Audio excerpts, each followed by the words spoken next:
السلام علیکم ورحمۃ اللہ وبرکاتہ۔ کیسے ہیں آپ سب؟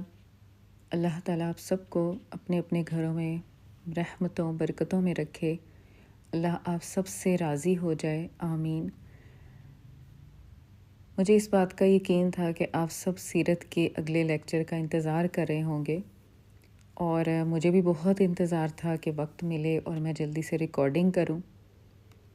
اور میں آپ لوگوں کو بتاتی چلوں کہ میں کوئی عالمہ نہیں، میں کوئی استاذہ نہیں، میں ایک اسٹوڈنٹ بھی ہوں جو اپنا قرآن کا بھی سبق یاد کرتی ہوں اور پڑھتی بھی ہوں اور ساتھ ساتھ پڑھاتی بھی ہوں، اور باقی سب معاملات جو ایک گھریلو خاتون کرتی ہے۔ الحمدللہ اللہ کی توفیق ہے، یہ سب اللہ کی توفیق ہے۔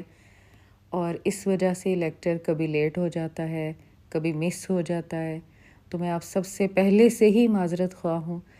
ایک لیکچر کا وعدہ کیا تھا کہ ایک ہفتے میں ایک لیکچر ہوا کرے گا سیرت کا، کیونکہ تفسیر کا بھی ساتھ میں ریکارڈ کرنا ہوتا ہے۔ تو اللہ تعالیٰ سے دعا ہے کہ اللہ تعالیٰ ہم سب کے لیے آسانی کرے، ہمارے دلوں میں سنت کی محبت پیدا کرے، اور اللہ ہمیں اخلاص پر قائم رکھے، ہماری زبان سے حق نکلے اور حق بات پر ہم عمل کریں۔ اللہ تعالیٰ ہمیں ہر قسم کے شرک اور بدعت سے محفوظ رکھے، آمین ثم آمین۔ مجھے یقین ہے کہ آپ لوگ سب نبی صلی اللہ علیہ وسلم سے بہت محبت کرتے ہیں۔ الحمدللہ یہ ہمارے ایمان کا حصہ ہے۔ اور میں نے یہ دیکھا ہے کہ جب ہم کلاس میں بھی جب کبھی نبی صلی اللہ علیہ وسلم کا کوئی واقعہ سناتے ہیں یا سنتے ہیں، آنکھوں سے آنسو جاری ہو جاتے ہیں۔ ہم نے آپ صلی اللہ علیہ وسلم کو دیکھا نہیں، ہم نے ان کی احادیث ضرور سنی ہے، ہم نے ان کی باتیں بہت پڑھی ہیں۔ الحمدللہ مجھے ایک بات کی بہت خواہش ہوتی ہے کہ میں آپ صلی اللہ علیہ وسلم کی زبان مبارک سے قرآن سنتی۔ جیسا کہ ہم دیکھتے ہیں کہ کتنا پیارا قرآن پڑھتے ہیں قاری، اور میں سوچتی ہوں کہ آپ صلی اللہ علیہ وسلم کتنا پیارا قرآن پڑھتے ہوں گے۔ کہ ایک حدیث پڑھی کہ جس میں تھا کہ اللہ تعالیٰ نے اتنے غور سے کسی چیز کو نہیں سنا جتنا کہ آپ صلی اللہ علیہ وسلم کی زبان سے، یعنی اپنے نبی کی زبان سے قرآن کو سنا ہے۔ سبحان اللہ، الحمدللہ اللہ تعالیٰ نے ہمیں قرآن دیا۔ پہلے نبی اس بات کی آرزو کیا کرتے تھے، اللہ سے دعائیں کیا کرتے تھے کہ اللہ ہمیں بے شک تو نبی نہ بنا، ہمیں اس نبی کی امت میں شامل کر دے جنہیں تو قرآن دے گا، جن کے سینے قرآن اٹھائے ہوں گے، جو قرآن کو آسانی سے یاد کر لیں گے۔ سبحان اللہ، کہیں آپ تو ان لوگوں میں شامل نہیں جو قرآن یاد کر کے بھلا چکے ہیں؟ کہیں آپ نے قرآن کے ساتھ بے وفائی تو نہیں کی؟ کہیں آپ نے قرآن کی ناقدری تو نہیں کی؟ اگر ایسا کچھ ہو گیا ہے تو آج سے یہ وعدہ کریں کہ میں نے روزانہ اپنے ایک ایک رکوع کو کر کے دوبارہ سے اپنا قرآن سنانا ہے۔ اگر میں دنیا سے چلی بھی گئی تو میرا اللہ میرے سے ناراض نہیں ہوگا۔ کہیں آپ ان لوگوں میں سے تو نہیں جو درود شریف اپنے مسائل کے حل کے لیے پڑھتے ہیں؟ کہیں آپ ان لوگوں میں سے تو نہیں اس لیے درود شریف پڑھتے ہیں کہ مجھے رزق زیادہ ملے، مجھے پیسہ زیادہ ملے، میری بیماری دور ہو جائے، میری بے اولادی؟ ٹھیک ہے، دعائیں قبول ہوتی ہیں، لیکن ہمیں تو درود شریف اپنے نبی صلی اللہ علیہ وسلم کی محبت میں پڑھنا ہے۔ ہمیں تو یہ سوچ کے پڑھنا ہے کہ میں ان کے لیے رحمت کی دعا کر رہی ہوں، اور خود اللہ تعالیٰ پھر آپ پر بھی 10 رحمتیں بھیجتا ہے، فرشتے رحمتیں بھیجتے ہیں۔ کسی بھی چیز کے لالچ کو دور کیے بغیر صرف اس نیت سے پڑھیں کہ محبت ہے مجھے اپنے نبی صلی اللہ علیہ وسلم سے، ان کی باتیں سننے سے، ان کی بات کرنے سے۔ صحابہ کرام کتنی محبت کرتے تھے نبی صلی اللہ علیہ وسلم سے، ان کی تھوک نیچے گرنے نہیں دیتے تھے، ان کے وضو کا پانی نیچے گرنے نہیں دیتے تھے۔ حالانکہ آپ صلی اللہ علیہ وسلم کو یہ بات بالکل بھی پسند نہیں تھی کہ ان کو پروٹوکول دیا جائے، کوئی ان کے آگے چلے یا ان کے پیچھے چلے، ان کے دائیں بائیں چلے، وہ اس چیز کو پسند نہیں کرتے تھے۔ یہاں تک کہ جب کوئی آپ کہیں جاتے کسی محفل میں، اگر لوگ آپ کے لیے اٹھ کے کھڑے ہوتے تو آپ سخت ناپسند کرتے۔ علماء حق جو ہیں وہ بھی پسند نہیں کرتے کہ ان کے لیے کھڑا ہوا جائے۔ اور آپ دیکھیں کہ آپ صلی اللہ علیہ وسلم جب فوت ہو گئے نا، تو حضرت بلال رضی اللہ تعالیٰ عنہ مدینہ چھوڑ کے چلے گئے، تو آپ صلی اللہ علیہ وسلم ان کے خواب میں آئے کہ بلال اب کبھی ملنے نہیں آئے، تو بلال رضی اللہ تعالیٰ عنہ مدینہ گئے۔ ان کی اذان کی آواز ایسی تھی کہ ظاہر نبی صلی اللہ علیہ وسلم کے دور میں وہ اذان سنتے تھے، تو حسن حسین رضی اللہ تعالیٰ عنہ ان دونوں نے بڑی ان کو جو ہے اس بات پر فورس کیا کہ آپ اذان دیں۔ بلال رضی اللہ تعالیٰ نے جیسے ہی اذان دی، پورا مدینہ رونے کی آوازوں سے گونج اٹھا۔ عورتیں بچے گھروں سے نکل آئے۔ ان کو وہ وقت یاد آ گیا جب نبی صلی اللہ علیہ وسلم ان کے پاس ہوتے تھے، جب انہیں کوئی تکلیف آتی تو فٹافٹ آپ صلی اللہ علیہ وسلم کے پاس پہنچ جاتے۔ جب کوئی پریشانی ہوتی، کوئی مسئلہ ہوتا، کوئی گھریلو عام سی بات ہوتی، کوئی شکایت لے کے چلا جاتا، آپ صلی اللہ علیہ وسلم اس کے مسئلے کا حل کرتے، اس کے لیے دعا کرتے۔ کتنے ہی لوگ تھے، مجھے اتنے لوگ یاد آ رہے ہیں اس وقت، واقعات یاد آ رہے ہیں۔ تو حضرت بلال رضی اللہ تعالیٰ عنہ اس علاقے کو چھوڑ کے چلے گئے۔ کتنے صحابی تھے جو چھوڑ کے چلے گئے مدینہ کو، دور جا کے بس کے، کچھ دین کو پھیلانے کے لیے، پیغام پہنچانے کے لیے، کچھ آپ صلی اللہ علیہ وسلم کا وہ دکھ برداشت نہ کر پا رہے تھے۔ کچھ کے بارے میں تو میں پڑھی تھی فوت ہو گئے تھے اس کے بعد۔ دیکھیں، ہماری ماں یا باپ دنیا سے چلے جائیں، ہمارا کوئی بھی پیارا اس دنیا سے چلے جائیں، ہم کتنا روتے ہیں۔ کیا ہم کبھی آپ صلی اللہ علیہ وسلم کی جدائی میں روئے ہیں؟ کبھی ہم ان کو یاد کر کے روئے ہیں؟ کبھی ہم ان کی کوئی بات پڑھ کے روئے ہیں؟ کبھی ہم نے سوچا کہ جو وہ سنت ہمیں دے کر گئے ہیں، ہم اس کو یاد کر کے کبھی ہم نے سوچا ہے کہ یہ سنت پر میں عمل بھی کرتی ہوں کہ نہیں؟ صحابہ کرام کے دور میں سنت پر عمل کرنا سب سے بڑا عمل ہوتا تھا۔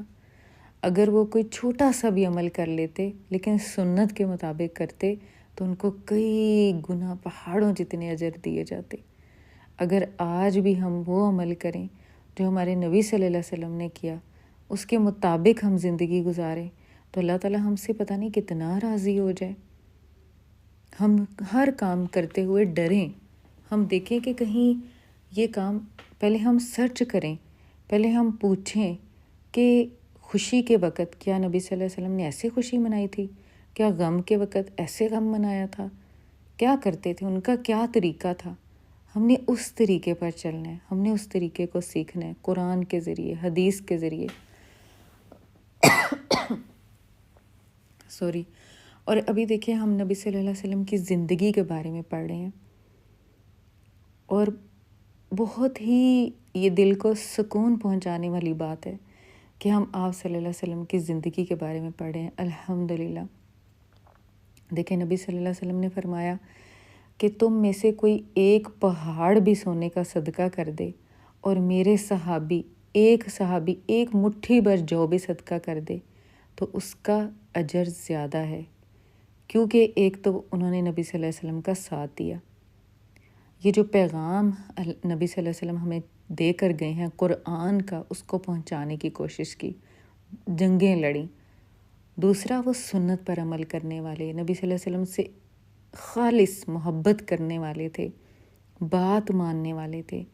آج ہم درود شریف پڑھ کے یہ سمجھتے ہیں کہ آپ صلی اللہ علیہ وسلم نے جو ہمارے لیے کیا اس کے لیے یہ کافی ہے، حالانکہ ہمیں نہیں پتہ کہ جو ہمارے اوپر اتنی بڑی ذمہ داری ڈالی گئی ہے، جو بنی اسرائیل پر تورات کی ڈالی گئی تو انہوں نے پوری نہ کی، پھر اس کے بعد امت محمدی پر قرآن دیا گیا، یہ ذمہ داری ڈالی گئی کہ خود بھی سیکھو اور آگے پہنچاؤ، بلغوا انی ولو آیا، کہ جو بھی تم ایک آیت بھی سیکھ لو تو دوسرے کو پہنچاؤ۔ آج ہم یہ کہتے ہیں کہ میں کوئی عالمہ نہیں، میں کیسے بتا سکتی ہوں، میرے سے غلطی ہو جائے گی، میرے سے یہ ہو جائے گا۔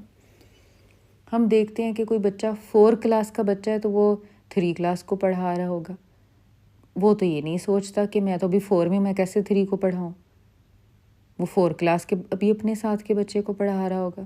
تو جب دین کی بات آتی ہے تو ہم اتنا کیوں خوف کھاتے ہیں؟ کیا قرآن خوف کھانے کے لیے آیا؟ نہیں۔ کیا حدیث اس لیے آئی کہ ہم بس دور دور سے دیکھتے رہیں اور ڈرتے رہیں؟ نہیں۔ ہمیں تو اس ذمہ داری کو نبھانا ہے، اس علم کو پہنچانا ہے۔ آج ہم نے کوشش نہ کی تو آگے ہماری نسل تک کیا رہ جائے گا؟ علماء حق، بڑے بڑے علماء تو دنیا سے تیزی سے جا رہے ہیں. جیسے نبی صلی اللہ علیہ وسلم نے فرمایا کہ قیامت کے قریب علم اٹھا لیا جائے گا. صحابہ کرام نے کہا علم تو ہمارے پاس موجود ہے، یعنی کتابیں تو موجود ہیں. آپ صلی اللہ علیہ وسلم نے فرمایا نہیں، جو علماء ہوں گے ان کو ہی اٹھا لیا جائے گا، اور پھر کیا جاہلوں میں علم رہ جائے گا، وہ جیسے مرضی پڑھاتے رہیں، جیسے مرضی نئی نئی چیزیں نکالتے رہیں. اگر ہم چاہتے ہیں کہ ہم نے بچانا ہے اپنے بچوں کو، اپنی نسلوں کو، اور اپنا حق ادا کرنا ہے محبت کا، جیسے اللہ رب العزت نے فرمایا کل ان کنتم تحبون اللہ فاتبعونی یحببکم اللہ. اگر تم چاہتے ہو کہ اللہ تم سے محبت کرے، یہ کوئی عام بات نہیں ہے، تمہیں اللہ کا قرب ملے، تمہیں اللہ کی محبت ملے، تو تمہیں چاہیے کہ تم نبی صلی اللہ علیہ وسلم کی سنت پر عمل کرو، تو اللہ تم سے محبت کرے گا. اب ہم کیسے سنت پر عمل کریں؟ ہم پڑھیں، ہم ریسرچ کریں، ہم دیکھیں، ہم سنیں کہ ہم نے کیا کام کرنا ہے، ہم نے کیا کام نہیں کرنا. آپ دیکھیں کچھ ایسے بھی صحابی تھے، ایک تھے کہ انہوں نے دیکھا نبی صلی اللہ علیہ وسلم کو کہ ان کے آپ صلی اللہ علیہ وسلم کا اوپر والا بٹن کھلا ہوا تھا کرتے کا. انہوں نے پوری زندگی اپنے کرتے کا بٹن بند نہیں کیا کہ یہ میرے نبی صلی اللہ علیہ وسلم کا ایسے کھلا تھا، میں نے دیکھ لیا، میں نے ایسے ہی کرنا ہے. اور ایک دفعہ آپ صلی اللہ علیہ وسلم خطبہ دے رہے تھے، جمعہ کا خطبہ تھا آئی تھنک، تو ایک صحابی اندر آئے ہیں، تو آپ صلی اللہ علیہ وسلم نے کسی بات میں ہی کہا کہ بیٹھ جاؤ، تو وہ جوتوں میں ہی بیٹھ گئے، وہیں بیٹھ گئے کہ میرے نبی صلی اللہ علیہ وسلم نے حکم دے دیا بیٹھ جاؤ، میں نے ادھر ہی بیٹھ جانا ہے. آپ صلی اللہ علیہ وسلم نے پھر ان کو اٹھایا کہ نہیں یہاں مت بیٹھو، آگے آ کے بیٹھو. یہ تھا ان کا طریقہ. آج ہم دیکھتے ہیں ہمارے معاشرے میں عورتیں بے حیا ہو گئیں، پردے اٹھ گئے، دوپٹے اتر گئے، چہرے ننگے ہیں، پھر کہتی ہیں مرد ہمارا پیچھا کرتے ہیں، ہمیں ہیرس کرتے ہیں. جتنا اس وقت عورت نے معاشرے میں گناہ پھیلایا ہوا ہے اور اس کو نارمل کیا ہو، اتنا اور کسی نے نہیں پھیلایا. جب عورت بے حیائی کرتی ہے، جب عورت اپنا حسن لے کے باہر نکلتی ہے، مرد اس کے لیے تڑپتے ہیں. پھر مردوں کو، اور آپ کو پتہ ہے جب ایک مرد ہوتا ہے نا، اس کے دماغ میں چیز جب بیٹھ جائے نا، جب فیلنگ آ جائے نا اس کے دماغ میں، اسے پھر چین نہیں آتا. پھر اس کو اپنی شہوت کو پورا کرنا ہی ہوتا ہے، کسی بھی طریقے اور کہیں بھی. اللہ تعالیٰ نے ایک فطری چیز رکھی ہے، اگر عورت میں تھوڑی کم ہے تو مرد میں زیادہ ہے، اور شدت سے ہے. یہ اس کے لیے آزمائش ہے، اور عورت کے لیے آزمائش ہے کہ وہ اپنا حسن چھپا کر رکھے. خیر بات ہماری کہیں اور جا رہی ہے. آج ہم نے دیکھنا ہے کہ گناہ کو دیکھیں اپنے معاشرے میں نارملائز کر دیا گیا. غیبت کو، چگلی کو، بدتمیزی کو، بے ادبی کو.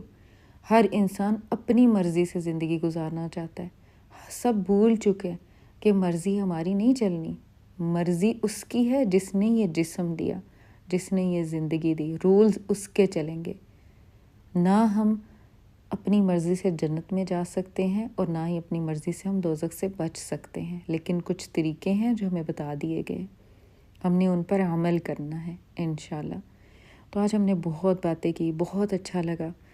آئیے ہم آگے پڑھتے ہیں، تھوڑا سا ہم ریویو کرتے ہیں کہ نبی صلی اللہ علیہ وسلم کی جب پیدائش تھی تو ان کی والدہ کو ایک خواب آیا تھا کہ ان کے جسم سے نور نکلا ہے جس نے شام کے محل روشن کر دیے. سبحان اللہ. پھر جب وہ پیدا ہوئے، پھر جیسا کہ میں نے آپ لوگوں کو بتایا تھا کہ اس وقت رواج تھا دودھ پلانے کا، رضاعت کا رواج تھا، تو پھر حلیمہ سعدیہ نے گود میں لیا. پھر ان کے گھر میں بہت برکتیں آئیں. پھر آپ صلی اللہ علیہ وسلم بھی چھوٹے تھے، سینہ چاک کیا گیا. پھر ماں کے پاس آئے، وہ فوت ہو گئیں. والد تو پہلے ہی فوت ہوئے تھے، اور پھر دادا نے پالا، پھر وہ فوت ہو گئے، چچا نے پالا. پھر سفر پر گئے تو ایک راہب نے بتایا کہ یہ انشاءاللہ، مطلب کہ انہوں نے بتایا کہ یہ اللہ کے نبی بنیں گے، ان پر نبوت آئے گی. پھر جنگ فجار میں حصہ لیا. پھر جب عملی زندگی آئی، پھر شام کی طرف سفر کیا. حضرت خدیجہ رضی اللہ تعالیٰ سے شادی ہو گئی، ان سے اولاد بھی ہوئی. پھر قریش کے لوگ بہت عزت کرتے تھے آپ صلی اللہ علیہ وسلم کی. حجر اسود کے جو پتھر تھا وہ لگوایا آپ صلی اللہ علیہ وسلم سے.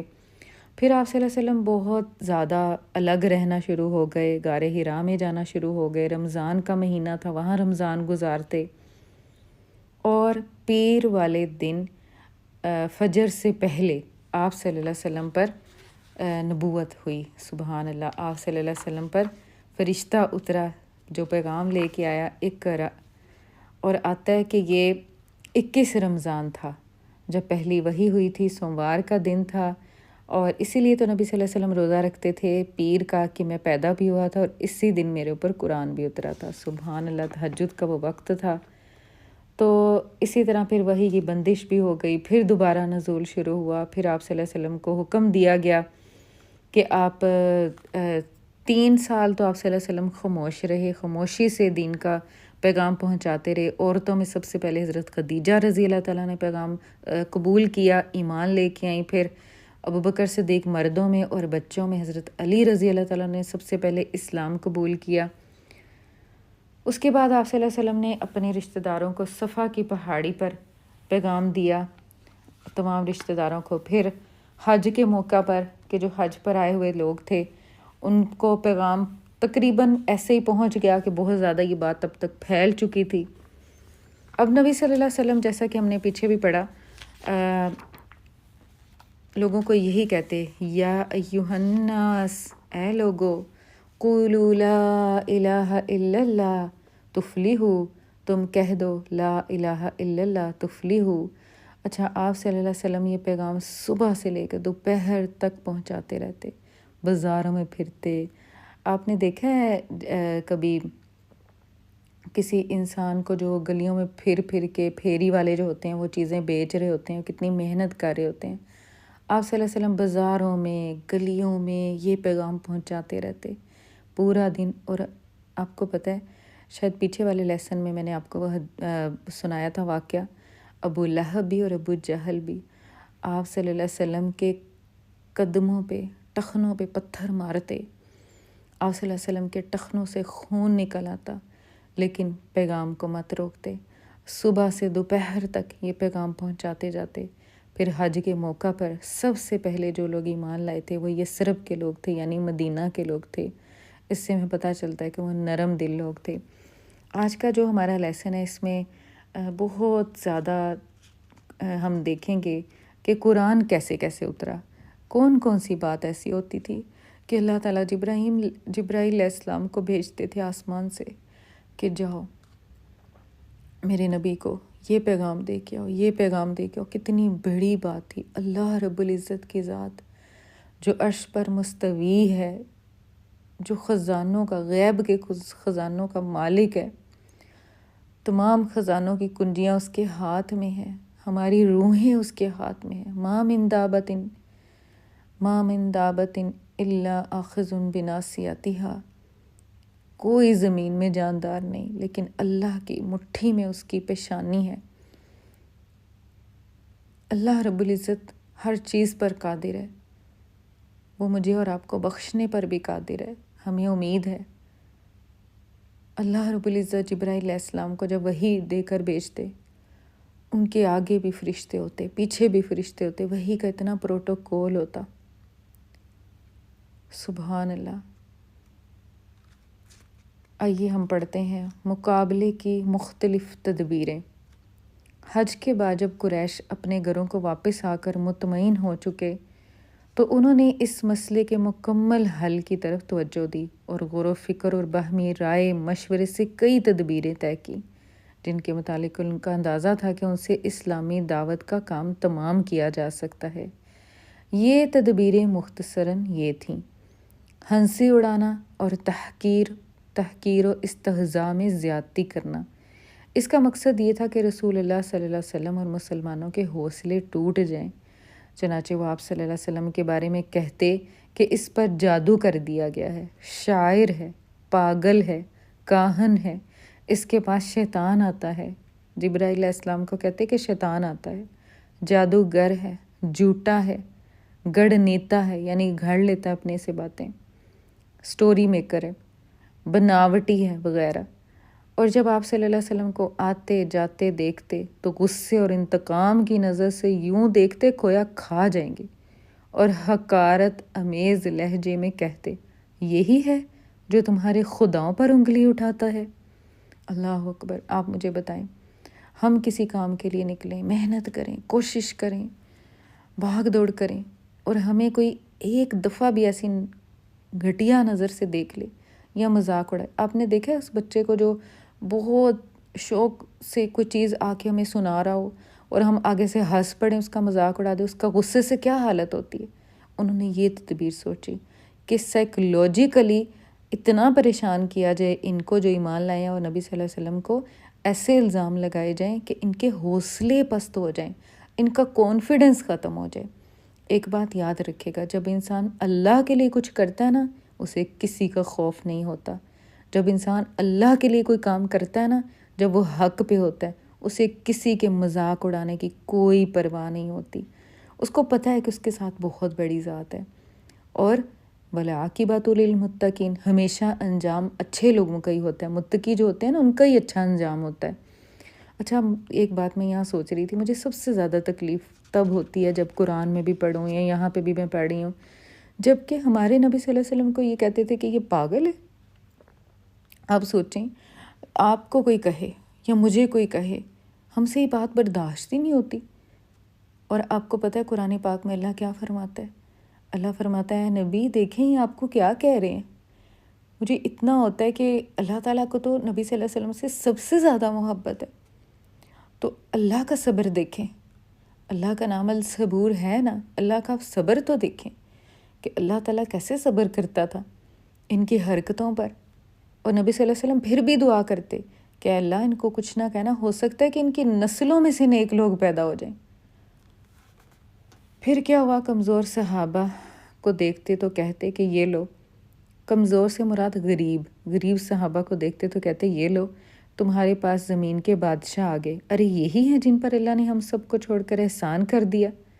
ان کا نقشہ اللہ نے یوں کھینچا ہے کہ قیامت والے دن قرآن پاک میں اللہ تعالیٰ نے ایک آیت میں یہ نقشہ کھینچا ان کا، مجرم ایمان والوں کی ہنسی اڑاتے تھے۔ یعنی جب قیامت والا دن ہوگا تو اللہ کہے گا کہ مجرم ایمان والوں کی ہنسی اڑاتے تھے، اور جب ان کے پاس سے گزرتے تو آنکھیں مارتے تھے۔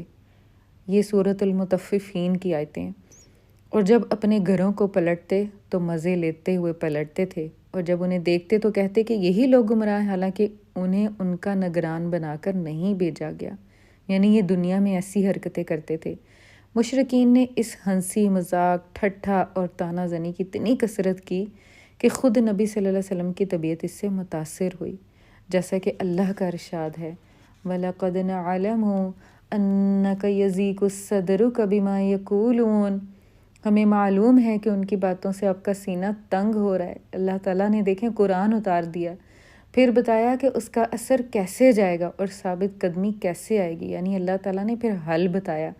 چنانچہ فرمایا، فَسَبِّحْ بِحَمْدِ رَبِّكَ وَكُن مِّنَ السَّاجِدِينَ وَاعْبُدْ رَبَّكَ حَتَّىٰ يَأْتِيَكَ الْيَقِينُ۔ پہلی آیت بھی سورۃ ہجر کی ہے، دوسری آیت بھی سورۃ ہجر کی ہے، تیسری بھی جو بھی میں نے پڑھی ہے۔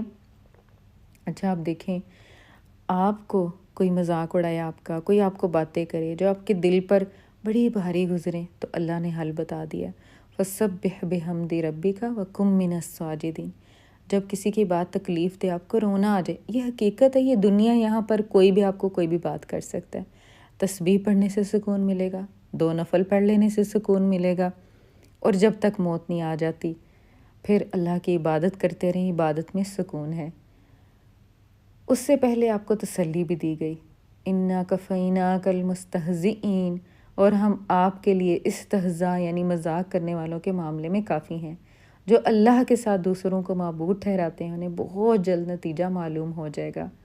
اور آپ کو بھی یہ بھی بتایا گیا کہ ان کی حرکت ان کے لیے باعث وبال ہوگی۔ چنانچہ فرمایا کہ آپ سے پہلے بھی رسولوں کے ساتھ مذاق کیا جا چکا ہے، جس کا نتیجہ یہ رہا ہے کہ خود ان مذاق اڑانے والوں کو ان کے استہزاء نے ہی گھیر لیا۔ ظاہر ہے پھر اللہ نے ان کو تباہ کر دیا۔ لوگوں کو آپ صلی اللہ علیہ وسلم کی بات سننے سے روکنا، اگلا طریقہ کیا تھا؟ پہلے کیا کرتے تھے؟ مذاق اڑاتے، الزام لگاتے، اور لوگوں کو پھر وہ ان کی کوشش ہوتی کہ لوگ بات ہی نہ سنیں آپ صلی اللہ علیہ وسلم کی۔ چنانچہ انہوں نے طے کیا کہ جب نبی صلی اللہ علیہ وسلم کو دیکھو کہ وہ لوگوں کے درمیان دعوت اور تبلیغ کے لیے اٹھنا چاہتے ہیں تو خوب شور مچاؤ اور لوگوں کو وہاں سے بھگا دو تاکہ انہیں اپنی بات بیان کرنے کا موقع ہی نہ مل سکے۔ یعنی کچھ لوگ اگر اکٹھے ہوتے ہیں اور تم دیکھتے رہو کہ آپ صلی اللہ علیہ وسلم بات پہنچانا چاہ رہے ہیں، اٹھنے لگے ہیں، تو شور مچا دو۔ لوگوں سے جب بات سنی نہیں جائے گی تو لوگ چلے جائیں گے۔ استغفر اللہ۔ مشرکین نے اس تجویز پر عمل کرنے کی ایک دوسرے کو خوب تاکید کی اور بڑی سختی اور پختگی سے اس پر عمل بھی کیا۔ چنانچہ ان کا مجمع عام میں نبی صلی اللہ علیہ وسلم کو تلاوت اور قرآن کا جو پہلا موقع مل سکا وہ نبوت کے 5ویں برس رمضان کے مہینے میں ملا۔ اس موقع پر آپ نے سورۃ النجم تلاوت فرمائی تھی۔ آپ دیکھیں 5 برس گزر چکے تھے اور موقع کب ملا نبی صلی اللہ علیہ وسلم کو؟ رمضان میں قرآن کی تلاوت کرنے کا لوگوں کے سامنے۔ کتنا صبر ہے آپ دیکھیں۔ ویسے 22 سال، پورے 22 سال میں اللہ تعالیٰ نے بہت دین پھیلایا الحمدللہ۔ جب میں دیکھتی ہوں باقی نبیوں کے واقعات ہم قرآن میں پڑھتے ہیں، نوح علیہ السلام نے 80 سال 950 سال تبلیغ کی اور صرف 80 لوگ مسلمان ہوئے۔ ابراہیم علیہ السلام، ان کے ساتھ کوئی بھی نہیں تھا ان کی بستی سے جو مسلمان ہوا۔ لوط علیہ السلام اپنی بستی سے جب نکلے ہیں، جب پیچھے عذاب آیا، صرف ان کی 2 بیٹیاں اور چند لوگ ہوں گے۔ بہت کم لوگ تھے جو باقی نبیوں کے، اللہ تعالیٰ نے جن بستیوں کو تباہ کر دیا تھا نا، وہ بہت کم لوگ تھے جو ایمان لائے تھے۔ لیکن ہمارے نبی صلی اللہ علیہ وسلم رحمت للعالمین بنا کر بھیجے گئے اور قرآن بھی ملا آپ صلی اللہ علیہ وسلم کو۔ قرآن کی بڑی تاثیر ہے۔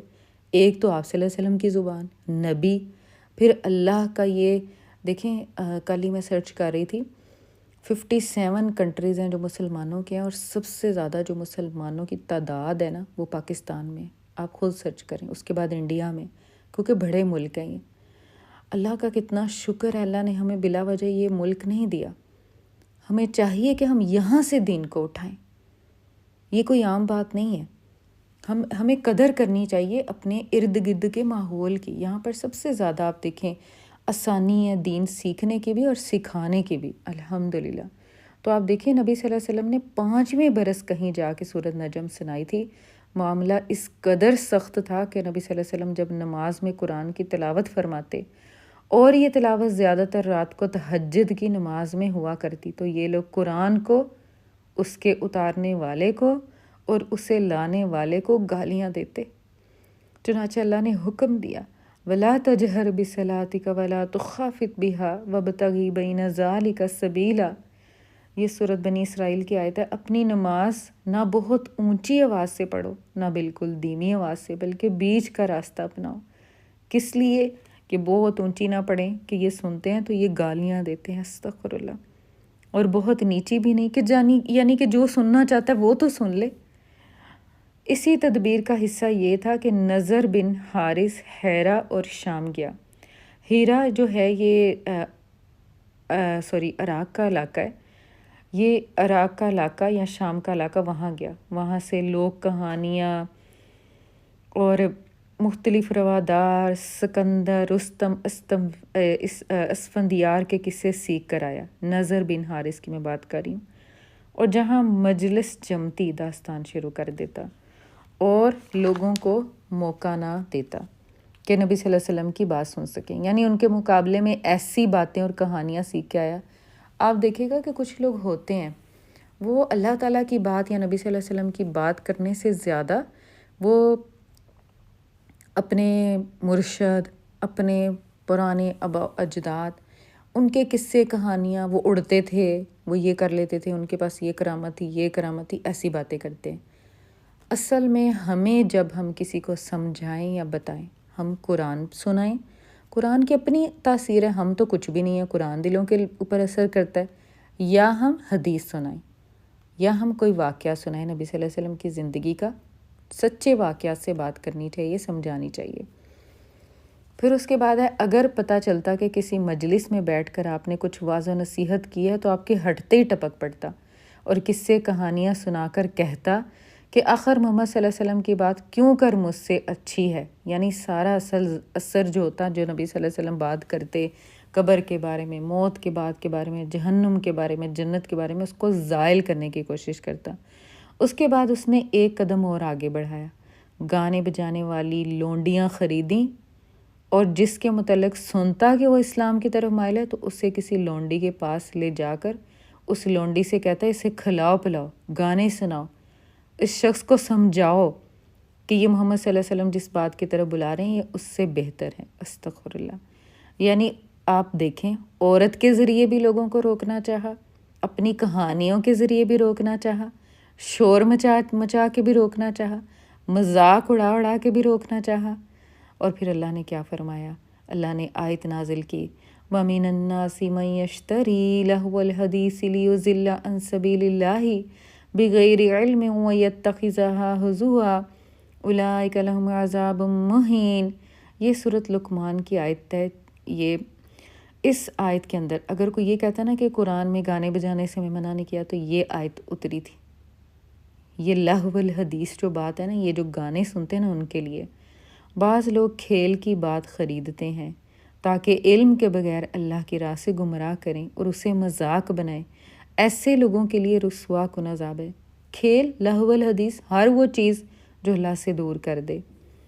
پھر آگے کیا ہوا؟ شکوک و شبہات پیدا کرنا اور پروپیگنڈے کرنا۔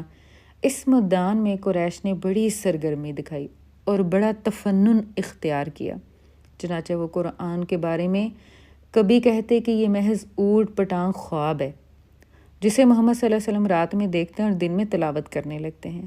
کبھی کہتے کہ انہوں نے خود اپنی طرف سے گھڑ لیا ہے، کبھی کہتے انہیں ایک انسان سکھاتا ہے، کبھی کہتے کہ یہ محض جھوٹ ہے جسے کچھ لوگوں کی مدد سے انہوں نے گھڑا ہے، یعنی سب مل جل کر گھڑتے ہیں۔ کبھی کہتے یہ تو پہلوں کے افسانے ہیں، یعنی اساطیر الاولین ہیں جسے انہوں نے لکھوا لیا ہے اور اب یہ ان پر صبح شام تلاوت کیے جاتے ہیں۔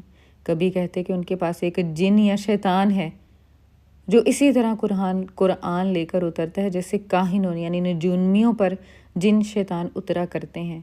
اللہ تعالیٰ نے جواب میں فرمایا، هل انبئکم علی من تنزل الشیاطین تنزل علی کل افاک اثیم۔ تم کہو میں بتاؤں کس پر شیطان اترتے ہیں؟ وہ ایسے لوگوں پر اترتے ہیں جو پکے جھوٹے اور گناہ گار ہوں، یعنی شیاطین اترتے ہیں گناہ گاروں پر، جھوٹے لوگوں پر۔ اچھا، آج ہمیں دیکھیں جیسے جیسے ہم سیرت پڑھ رہے ہیں نا تو ہمیں قرآن کے نزول کا پتہ چل رہا ہے کہ کون سی آیت کب نازل ہوئی تھی۔ الحمدللہ ہمیں قرآن کی سمجھ حدیث سے آتی ہے، اور جب ہم حدیث پڑھتے ہیں تو ہمیں پھر قرآن کی سمجھ آتی ہے۔ یہ دونوں ایک دوسرے کے لیے کتنے لازم و ملزوم ہیں، اور خود نبی صلی اللہ علیہ وسلم نے فرمایا مجھے قرآن اور قرآن کے مثل عطا کیا گیا۔ دیکھیں حدیث ماشاءاللہ سبحان اللہ، صحیح بخاری کی 7 جلدیں، پھر صحیح مسلم، کتنی زیادہ حدیث ہیں، سیاستہ اس میں 7 بڑی حدیث آ جاتی ہیں۔ تو اگر اتنا بڑا قرآن ہوتا تو کون پڑھتا؟ تو اللہ تعالیٰ نے کچھ احادیث قدسی ہیں، کچھ ویسے پورا قرآن ہی دیکھیں حدیث قدسی اللہ تعالیٰ کا فرمان ہے، اللہ کا ذاتی کلام ہے۔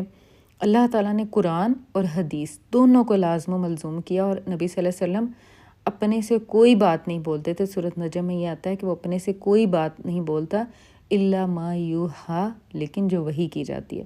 آپ صلی اللہ علیہ وسلم خاموش ہو جایا کرتے تھے، جب کوئی سوال پوچھتا تھا پھر وحی آتی تھی تو اس کا جواب دیتے تھے۔ تو ہمیں الحمدللہ قرآن کی سمجھ آ رہی ہے۔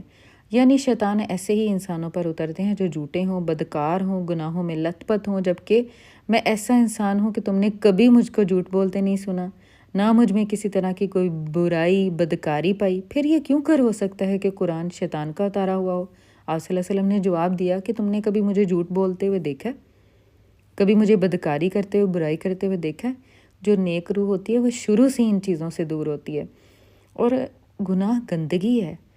کیا نبی صلی اللہ علیہ وسلم کا تعلق ان گناہوں سے؟ نبی صلی اللہ علیہ وسلم تو کبھی اپنی کنواری عمر میں یا وہی سے پہلے آپ صلی اللہ علیہ وسلم کبھی یاروں دوستوں کی محفلوں میں نہیں بیٹھتے تھے، کبھی اپنا وقت ضائع نہیں کرتے تھے، کبھی جو یہ محفلیں لگا کے راتوں کو بیٹھتے تھے کبھی ایسی جگہوں پر نہیں جاتے تھے جو اللہ کو پسند نہیں تھیں۔ وہ تو اللہ کو ڈھونڈتے پھرتے تھے، وہ تو توحید پر تھے۔ پھر فرمایا کبھی کہتے کہ نبی صلی اللہ علیہ وسلم کو ایک قسم کا جنون ہو گیا ہے، جس کے اثر سے وہ عجیب و غریب قسم کے معنی مطالب سوچتے ہیں اور انہیں نہایت عمدہ قسم کے الفاظ میں ڈال لیتے ہیں جیسے شعراء اپنے اشعار ڈالا کرتے ہیں، لہٰذا وہ شاعر ہیں، ان کا کلام شعر ہے۔ اللہ نے اس کے جواب میں فرمایا وَالشُّعَرَاءُ يَتَّبِعُهُمُ الْغَاوُونَ أَلَمْ تَرَ أَنَّهُمْ فِي كُلِّ وَادٍ يَهِيمُونَ وَأَنَّهُمْ يَقُولُونَ مَا لَا يَفْعَلُونَ۔ شعراء کی پیروی بہکے ہوئے لوگ کرتے ہیں، تم دیکھتے نہیں کہ وہ ہر میدان میں بٹکتے پھرتے ہیں اور ایسی باتیں کہتے ہیں جنہیں کرتے نہیں۔ یعنی جو شعر و شاعری کرنے والے لوگ ہیں وہ تو دیکھیں، شعر و شاعری میں نا بے حیائی بھی بہت ملتی ہے، عورت پہ شعر و شاعری کی ہوتی ہے، کیسی کیسی شعر و شاعری جو ہے اچھے الفاظ ہوں، حمد ہو، نعت ہو، اچھے الفاظ ہوں جس میں شرک نہ ہو، وہ اور بات ہے، لیکن وہ شعر و شاعری جس میں بدکاری، بے حیائی پر ابھارنا ہو تو وہ کیا ہے؟ وہ گناہ ہی تو ہے۔ مطلب یہ کہ یہ 3 باتیں شعراء کی خصوصیات میں داخل ہیں، ان میں سے کوئی بات بھی نبی صلی اللہ علیہ وسلم میں نہیں پائی جاتی۔ چنانچہ جو لوگ آپ کے پیروکار ہیں وہ اپنے دین میں، اپنے اخلاق میں، اپنے کردار میں، اپنے تصرفات میں، اپنے معاملات میں غرض ہر بات میں صحیح راستے پر ہیں، راست باز ہیں، پرہیزگار ہیں، نیکوکار ہیں، ان کو کسی معاملے میں بہکاوا اور گمراہی چھو کر بھی نہیں گئی۔ پھر نبی صلی اللہ علیہ وسلم شاعروں کی طرح ہر وادی میں ہاتھ پاؤں بھی نہیں مارتے پھر رہے، بلکہ آپ کی دعوت و تبلیغ کا ایک خاص میدان ہے، خاص سبجیکٹ ہے۔ آپ ایک اللہ، ایک دین، ایک راستے کی طرف بلا رہے ہیں۔ اس کے علاوہ آپ وہی بات کہتے ہیں جسے کرتے ہیں، اور وہی کام کرتے ہیں جسے کہتے ہیں، لہٰذا آپ کو شعر و شاعری سے کیا نسبت، اور شعر و شاعری کو آپ سے کیا نسبت؟ یعنی نہ ہی تو آپ صلی اللہ علیہ وسلم کوئی جھوٹی بات کہنے والے ہیں، اور نہ ہی آپ صلی اللہ علیہ وسلم کوئی شعر و شاعری کہنے والے ہیں، یعنی ثبوت تو سامنے ہے۔ پھر کیا ہے؟ بحث اور کٹ حجتی۔ مشرکین کو تینوں باتوں پر بڑا چھمبا تھا، بڑی مطلب کہ ان کو حیرانگی تھی، اور در حقیقت یہی تینوں باتیں ان کے اور مسلمانوں کے درمیان دینی اختلاف کی جڑ تھیں۔ ایک توحید، دوسری رسالت، تیسری موت کے بعد اٹھایا جانا۔ یعنی ایک اللہ کو تو مانتے تھے، لیکن وہ یہ مانتے تھے کہ جتنے بھی ہمارے ارد گرد ہمارے بت ہیں یا ہم نے خدا بنایا ہیں، یہ بھی وہ سب کچھ کر سکتے ہیں، یہ اللہ تعالیٰ سے سب کچھ کروا سکتے ہیں، تو پھر شرک ہوا۔ دوسری چیز رسالت، اللہ کا پیغام پہنچانا۔ آپ کو بتاؤں دین کی یہی سب سے اہم 3 شاخیں، توحید، رسالت، اور تیسرا موت کے بعد اٹھایا جانا۔ یہی ہمارا ایمان ہے، یہی ہمارا کرنے کا کام ہے، ایمان اللہ تعالیٰ کے اوپر، موت کے اوپر، مرنے کے بعد، اور رسالت کا پیغام پہنچانا۔ تیسری اور آخری بات یعنی موت کے بعد اٹھائے جانے کے معاملے میں ان کے پاس تعجب، اچنبھے اور عقل کی کمی کے سوا کچھ نہ تھا۔ وہ کہتے تھے کہ بھلا جب ہم مر کر مٹی اور ہڈی ہو جائیں گے تو کیا ہمیں اٹھایا جائے گا؟ بھلا ہمارے پچھلے باپ دادا بھی زندہ کیے جائیں گے؟ یہ واپسی تو بعید از عقل لگ رہی ہے، یعنی کہ یہ بات تو سمجھ نہیں آتی۔ اور وہ یہ بھی کہتے تھے کہ آؤ ہم تمہیں ایک آدمی کا پتہ بتائیں، تمہیں یہ خبر دیتا ہے کہ جب تم ایک دم ریزہ ریزہ ہو جاؤ گے پھر نئے سرے سے پیدا کر دیے جاؤ گے۔ سمجھ نہیں آتا کہ وہ اللہ پر جھوٹ گڑ رہا ہے یا پاگل ہے، استغفر اللہ۔ ان کے ایک کہنے والے نے یہ بھی کہا اموت ثم یبعث ثم حشر حدیث خرافت یا عمر، کیا موت آئے گی پھر اٹھائے جائیں گے پھر حشر ہوگا؟ اے عمر یہ تو خرافات ہیں۔ لیکن نبی صلی اللہ علیہ وسلم نے لوگوں کو ایسے سمجھایا کہ جیسے نیند کے بعد بھی تم دوبارہ اٹھتے ہو نا، خود سے تو نہیں اٹھتے، اٹھائے جاتے ہو نا، جاگ تمہیں آتی ہے، بالکل اسی طرح موت کے بعد تم اٹھائے جاؤ گے۔ اللہ نے ان باتوں کا کئی طرح سے جواب دیا ہے۔ خلاصہ جواب یہ ہے کہ تم دیکھتے ہو دنیا میں ظالم اپنے ظلم کی سزا پائے۔ اس بات کو آپ نے غور سے سننا ہے کہ تم دیکھتے ہو کہ ظالم دنیا میں ظالم اپنے ظلم کی سزا پائے بغیر اور مظلوم ظالم سے اپنا حق وصول کیے بغیر گزر جاتا ہے۔ اسی طرح احسان کرنے والا نیکوکار اپنے احسان اور نیکی کا بدلہ پانے سے پہلے، اور برائی کرنے والا بدکار اپنی برائی اور بدکرداری کی سزا پانے سے پہلے مر جاتا ہے۔ اب اگر موت کے بعد کوئی ایسا دن نہ ہو جس میں لوگوں کو زندہ کر کے ظالم سے مظلوم کا بدلہ لیا جائے، اور احسان کرنے والے نیکوکار کو انعام اور فاجر اور بدکار کو سزا دی جائے، تو پھر دونوں طرح کے لوگ برابر ٹھہرے، یعنی اب مظلوم کو اس کا بدلہ نہیں ملنا، جس نے نیکیاں کی اس کو اجر نہیں ملنا، جس نے گناہ کی اس کو سزا نہیں ملنی، تو پھر تو سارے برابر ٹھہرے۔ پھر دنیا بنانے میں آزمائش کیا تھی؟ دونوں میں کوئی فرق نہ ہوا، بلکہ ظالم بد کردار تو مظلوم اور محسن پرہیزگار سے کہیں خوش قسمت ٹھہرا، یعنی دنیا میں بھی مزے کر لیے، آخرت میں بھی مزے کر لیے، جو مرضی کرتے رہے دنیا میں۔ حالانکہ یہ بات قطعاً نامعقول ہے، عدل و انصاف سے اسے کوئی واسطہ نہیں۔ اللہ سبحانہ تعالیٰ کے بارے میں یہ سوچا بھی نہیں جا سکتا کہ وہ اپنی خلقت کا نظام ایسی اندھیر نگری اور ظلم و فساد پر رکھے گا۔ اسی لیے اس نے فرمایا افنجعل المسلمین کالمجرمین ما لکم کیف تحکمون، کیا ہم مسلمانوں کو یعنی اپنے اطاعت شعاروں اور فرما برداروں کو مجرموں جیسا ٹھہرائیں گے؟ تمہیں کیا ہو گیا ہے؟ تم کیسے فیصلے کر رہے ہو؟ پھر ایک دوسری جگہ فرمایا ام نجعل الذین آمنوا وعملوا الصالحات کالمفسدین فی الارض ام نجعل المتقین کالفجار، کیا ہم ایمان لانے والوں اور نیک عمل کرنے والوں کو زمین میں فساد مچانے والوں جیسا ٹھہرائیں گے، یا کیا ہم پرہیزگاروں کو بد کرداروں جیسا قرار دیں گے؟ یعنی اللہ نے پوچھا۔ نیز فرمایا ام حسب الذین اجترحوا السیئات ان نجعلہم کالذین آمنوا وعملوا الصالحات سواء محیاہم ومماتہم ساء ما یحکمون، کیا جن لوگوں نے برائیاں کما رکھی ہیں وہ سمجھتے ہیں کہ ہم انہیں ایمان لانے والوں اور نیک اعمال کرنے والوں جیسا ٹھہرائیں گے؟ کیا ان سب کا جینا مرنا برابر ہوگا؟ برا فیصلہ ہے جو یہ کرتے ہیں۔ جہاں تک عقلی استبعاد کا معاملہ ہے، یعنی ذہنی بعید کا معاملہ ہے، تو اللہ نے اس کی تردید فرمائی۔ اَأَنتُمْ أَشَدُّ خَلْقًا أَمِ السَّمَاءُ بَنَاهَا، کیا تمہاری پیدائش زیادہ سخت ہے یا آسمان کی؟ یعنی تم یہ کہتے ہو کہ تم مر کے نہیں اٹھائے جاؤ گے، تو کیا اللہ تعالیٰ کے لیے یہ مشکل ہے کہ وہ تمہیں پہلی بار پیدا کرتا ہے تو دوبارہ نہیں وہ پیدا کر سکتا؟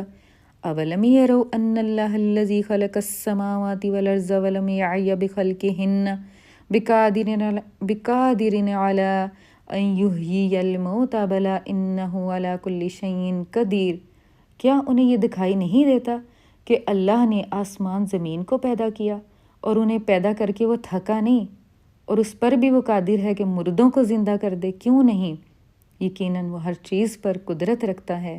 پھر یہ بھی فرمایا وَلَقَدْ عَلِمْتُمُ النَّشْأَةَ الْأُولَىٰ فَلَوْلَا تَذَكَّرُونَ، کیا تم پہلی بار کی پیدائش کو تو جانتے ہی ہو، پھر بات کیوں نہیں سمجھتے؟ یعنی تمہیں پہلی بار پیدا کرنا زیادہ مشکل تھا کہ دوبارہ ایک چیز کا کوئی وجود نہ ہو اسے نیا وجود دینا زیادہ مشکل ہوتا ہے؟ اور جب کوئی سانچہ بن جاتا ہے تو پھر سانچے میں تو جتنی مرضی چیزیں بناتے چلے جاؤ۔ پھر بتایا کما بدأنا اول خلق نعیدہ وعدا علینا انا کنا فاعلین، ہم نے جس طرح پہلی بار شروع میں پیدا کیا تھا اسی طرح دوبارہ پلٹا کر بھی پیدا کریں گے۔ دیکھیں قرآن ہمیں بار بار دلیلیں دے رہا ہے۔ جو سچا ہوتا ہے اس کے پاس بہت دلیلیں ہوتی ہیں، جو جھوٹا ہوتا ہے وہ ادھر آئیں بائیں شائیں کرتا رہتا ہے، وہ مختلف بہانے ڈھونڈتا رہتا ہے۔ اللہ نے یہ بھی یاد دلا دیا، یہ بات تمہارے عام مشاہدے میں ہے کہ کسی کام کو دوبارہ کرنا پہلی بار سے زیادہ سہل ہوتا ہے، اور پوچھا کہ افعین بالخلق الاول، اس آسمان زمین درخت پودوں اور ساری کائنات کو پہلی بار پیدا کر کے کیا ہم تھک گئے ہیں کہ ہم دوبارہ پیدا نہیں کر سکتے؟ بل ہم فی لبس من خلق جدید، بلکہ حقیقت صرف اتنی ہے کہ وہ نئی پیدائش کے سلسلے میں شک میں ہیں۔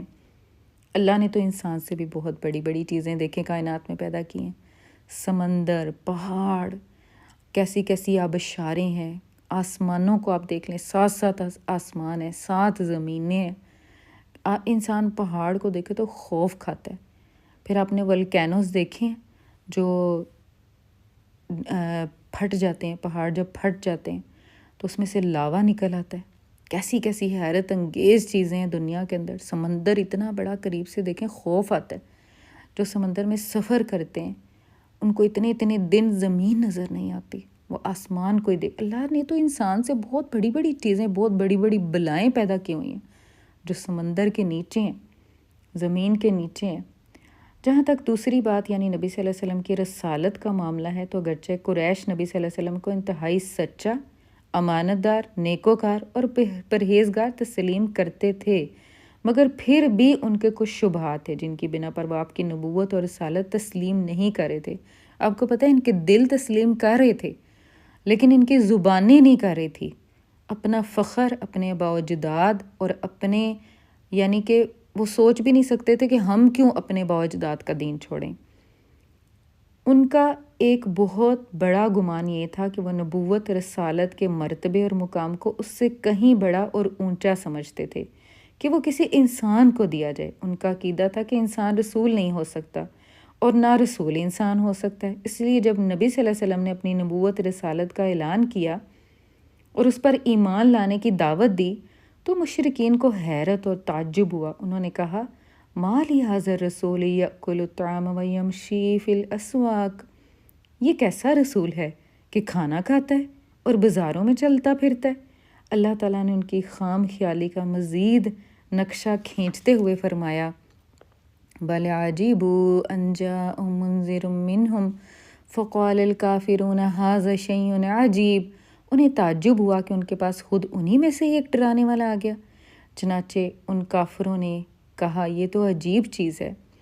اچھا، پیج نمبر 46 ہو گیا اور ٹائم بھی کافی ہو گیا۔ میرا خیال ہے کہ آج کا لیکچر اتنا ہی کافی ہے۔ قرآن کے ذریعے اللہ تعالیٰ نے ہمیں نبی صلی اللہ علیہ وسلم کی ایک ایک جیسے جیسے وہ بات کرتے تھے اللہ تعالیٰ قرآن کے ذریعے جواب دے رہا تھا۔ اب ان کو اس بات کی حیرت تھی کوئی فرشتہ کیوں نہیں آیا۔ تقریباً عیسیٰ علیہ السلام کے بعد نبی صلی اللہ علیہ وسلم 570 سال بعد تقریباً 6 صدیوں کے بعد مبعوث کیے گئے۔ اب انہیں ایسے لگتا تھا کہ یا کوئی فرشتہ آتا یا کوئی عجیب سی چیز ہوتی، کوئی ایسی مخلوق ہوتی جو ہمارے پاس پیغام لے کے آتی جو انسان نہ ہوتا، اور وہ حیران ہوتے کہ یہ ایسے کیسے ہو سکتا ہے کہ کوئی انسان بازاروں میں بھی چل رہا ہے، یعنی کام بھی کر رہا ہے، کھاتا پیتا بھی ہے۔ جیسے دیکھیں آج کل علماء ہے نا، تو اگر وہ کاروبار کر لیں تو لوگوں کو غصہ آتا ہے فلاں عالم کا یہ برانڈ ہے۔ مولانا طارق جمیل نے اگر بنا لیا برانڈ تو اس کو باتیں کی گئی۔ کوئی اگر اچھے کپڑے پہن لے کوئی عالم، اچھی گاڑی میں بیٹھ جائے، حالانکہ آپ کو پتہ ہے اللہ تعالیٰ قرآن میں کیا فرماتا ہے کہ اللہ نے یہ نعمتیں تو اپنے ایمان والوں کے لیے بنائیں اور آخرت میں تو اس سے بہت زیادہ نعمتیں ان کو دی جائیں گی۔ کافر تو ایسے ہی بس حصہ لے رہے ہیں دنیا سے، تو صرف ان کی نہیں بات کری، کوئی بھی عالم ہو، اگر کوئی آپ چلتے ہوئے کسی اسکالر کو بازار میں اگر دیکھیں گے تو آپ کا بھی ریئیکشن شاید یہی ہو کہ ہیں یہ شاپنگ بھی کرتے ہیں یہ بلکہ میرے سے کسی نے شکوہ کیا کہ فلاں ایک اسکالر ہے بہت فیمس، ان کی فیملی تو دبئی جاتی ہے، تو اب دبئی جانے میں کیا حرج ہے؟ اللہ تو کہتے ہیں فسیروا فی الارض فانظروا کیف کان عاقبۃ المکذبین، یا بہت سے ایسے لوگوں کا آگے جو ہے مختلف آیتیں آتی ہیں۔ تو بات یہ ہے کہ اٹس نیچرل، جو دین کا کام کر رہا ہے وہ اپنی زندگی کے ہر کام کے ساتھ اس کی اولاد بھی ہوگی، وہ کھانا بھی کھائے گا، وہ اپنی لائف کو انجوائے کرنے کا پورا حق رکھتا ہے، لیکن جو اللہ نے کہا ہے اس کے مطابق۔ اللہ نے ہمیں لائف کو انجوائے کرنے سے نہیں روکا، ہم نماز پڑھیں، قرآن پڑھیں، دین کا کام کریں، محنت کریں اللہ کے لیے، اپنی جو ہے وہ لائف کو اپنی بیوی بچوں کے ساتھ انجوائے بھی کر سکتے ہیں۔ آپ صلی اللہ علیہ وسلم خوش بھی ہوتے تھے، اچھا کھانا ملتا تھا کھاتے تھے، اچھے کپڑے ملتے تھے پہنتے تھے، اچھی خوشبو استعمال کرتے تھے، کنگھی کرتے تھے، سرما ڈالتے تھے، تیل لگاتے تھے، تو وہ انسان تھے۔ اور جب دین میں آئیں تو اپنے آپ کو کوئی فرشتہ مت سمجھنا شروع کر دیا کریں، خوش ہوا کریں، ہنسا کریں، اور یہ چیزیں نعمت کا احساس دلاتی ہیں اور شکر گزاری دل میں پیدا کرتی ہیں۔ اللہ کی نعمتوں کو استعمال کرنا چاہیے، انہیں رد نہیں کرنا چاہیے، کیونکہ حدیث مبارکہ ہے کہ اللہ خوش ہوتا ہے جب اپنا فضل اپنے بندے پر دیکھتا ہے۔ تو میرا خیال ہے آج کافی ٹائم ہو گیا ہے، انشاءاللہ جو ہے وہ آگے ہم پڑھیں گے۔ آپ اپنا مائنڈ رکھا کریں کہ 1 گھنٹے کا بھی لیکچر ہو سکتا ہے اور آدھے گھنٹے کا بھی ہو سکتا ہے اور اس کے بٹوین بھی ہو سکتا ہے، ٹھیک ہے؟ اللہ تعالیٰ آپ کو اپنی حفاظت میں رکھے اور اللہ تعالیٰ ہمیں اس کتاب کو مکمل کرنے کی اور پھر جو نبی صلی اللہ علیہ وسلم کی زندگی تھی آگے ہم پڑھ رہے ہیں اس پر عمل کرنے کی توفیق عطا فرمائے، آمین۔ السلام علیکم ورحمۃ اللہ وبرکاتہ۔